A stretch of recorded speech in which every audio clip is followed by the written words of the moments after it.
Elections often boil down to the economy, and here is the economic report card for Trump. Growing pessimism. 61% of Americans say they see things getting worse. A whopping 2/3 say groceries are still not affordable, something that was the core of the 2024 campaign debates. It's up actually 20% since this war that Trump started. 15% of Americans say they still strongly support Trump. That's half of what it was after Trump's prior low point after January 6th. So you just think about how he's struggling to even hold the kind of red-hot base he once had. Now, Trump made this big effort to basically push his pet priorities, erase parts of American history, and that's something that in this new podcast, Barack Obama is addressing. It's so interesting to see today this contest over what is the dominant narrative of America. Mm-hmm. And, you have an administration that is trying to change, the plaques at national monuments, but it does speak to the power of stories. We have a republic if we can keep it. If we can keep it. The narrative, the story, the propaganda, with efforts by Donald Trump, the famous reality show PR guy, that get more and more extreme and bizarre as people are tired of the shtick. I showed you the polling. Trump's defense secretary basically ridiculed for his testosterone announcement. I'm authorizing a new screening program for testosterone deficiency for our service members, ensuring you have the right testosterone levels to operate at your absolute best. It's self-parody. It's like a South Park or Simpsons episode. But, of course, we're at war, a war that Donald Trump's having trouble ending. So this being the content priorities of the Pentagon is, well, a problem to many Americans. As for this whole tea obsession, it goes all the way back to a big part of the manosphere that Steve Bannon thought they could successfully kind of recruit into Republican politics. If you really want to go back a ways, you have Tucker Carlson's film, The End of Men.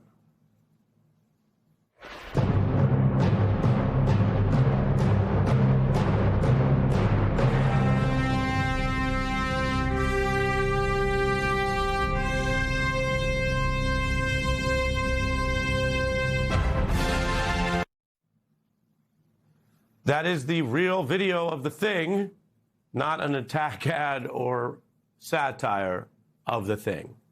And yet the people sharing that thing's testosterone worldview are running, well, your Pentagon and a open-ended failed war in Iran. Well, Anita, we checked. There was no end of men. Men are still here. But I wanted to get your view on the Baroque silliness of it is matched by an open-ended war that Trump promised would be done by now, and gas prices up, and the economic backlash to the Republicans going into the midterms that I mentioned. So your thoughts? Like, Ari, all I could think about as I saw that image of that man sunning his genitalia was like, oh, so Republicans do support hormone therapy. Are they going to bring back all the trans soldiers that Donald Trump unceremoniously dismissed from the armed forces? I just want to be clear, because having testosterone injections is hormone therapy. It is gender-affirming care. It just seems like they only want to do that for the manliest of men in their definition, the men who they're going to likely deploy in an unending war that they have started unnecessarily, that has prompted economic fallout, which is prompting Republican voters to turn away from them. I want to go to that economic polling, though, Ari, because what it shows is that when the rent is too high, when gas prices are too high, when healthcare costs are too high, when the cost of the shoes for your kids is too high, and you're sitting at your table on the first of the month looking at those increased prices, there is no way to avoid that reality. And people know exactly who to blame.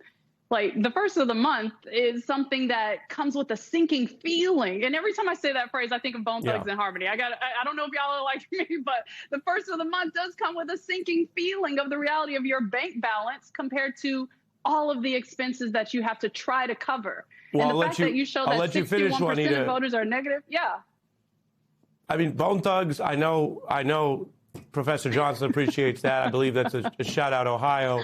And the first also makes me think of Hove, who's been celebrating this past weekend. no 2 days are alike except the 1st and 15th, pretty much. And there's a lot of music that talks about the struggle of getting by. And you're saying, Juanita, people know why it's harder to get by right now. They know why gas is up. And Republican voters aren't impervious to that, Ari, and that's why you see that dramatic decline in Trump support among Republican voters. They feel it the same way as anybody else because the math isn't mathing for them in their day-to-day lives. No message, no amount of racism, no amount of transphobia or testosterone shots is going to deflect from that reality. Jason. Ari, when I heard that Pete Hegseth was pushing hormone therapy or testosterone, it was Curtis Mayfield's Push a Man, is Jay-Z talking about dope boys. One thing we know about these Republicans is that they love the grift. And so many of them, from Dr. Oz to RFK Jr. to Alex Jones, they're supplement pushers. That's what they're going to do. We're going to find out that after this testing is implemented, that there's going to be some wealthy MAGA donor who has a supplement company that's going to get some huge contract, because what they're saying right now is, well, it may not be mandatory for these soldiers to do this. They will eventually try to put pressure on them to do it. And not only does it make no sense, look, the reason that we're losing to Iran right now is not because Basmati's rice is healthier than Uncle Ben's, right? It's not genetics. It's called technology, strategy, and geography. And that is what's missing right now, the intelligence that we need to run these kinds of agencies, not some sort of MAGA incel nonsense. And look, the voters realize it. That's why they're unhappy. That's why Trump is giving these kinds of speech. Every single distraction you can, other than the fact that people are unhappy with the incompetence of this administration. Yeah, and then broadening even beyond sort of the hijinks of the administration, Jason, there's something larger happening. There is the current economic crisis, affordability, but there is a clear, deeper distrust and revolution against a lot of the elites in Washington, people clinging to power. We've seen elites in New York and Wall Street, the AI tech thing coming out of Silicon Valley. People can see it. People don't think AI and the plans are working for them or the labor protections are there. Interesting, because this kind of cuts multiple directions, but this chart, when you look at MAGA and a label that people would say actually makes them, on a glance, be more interested in supporting a candidate, MAGA is down to 27, below Trump. Trump is about 29, which gives him leverage in primaries, we've seen. But the label Democratic Socialist now, Jason, beats those slightly. This is a CNBC poll. That's our sister business network, Business News. What do you think about what might be a fracturing, but also reflects a kind of a populist revolt against the economic business as usual, even beyond inflation? All right, this is the political scientist in me. I've been saying this for a long time. Democratic socialism in 2026 is what we used to call good governance in the 1960s.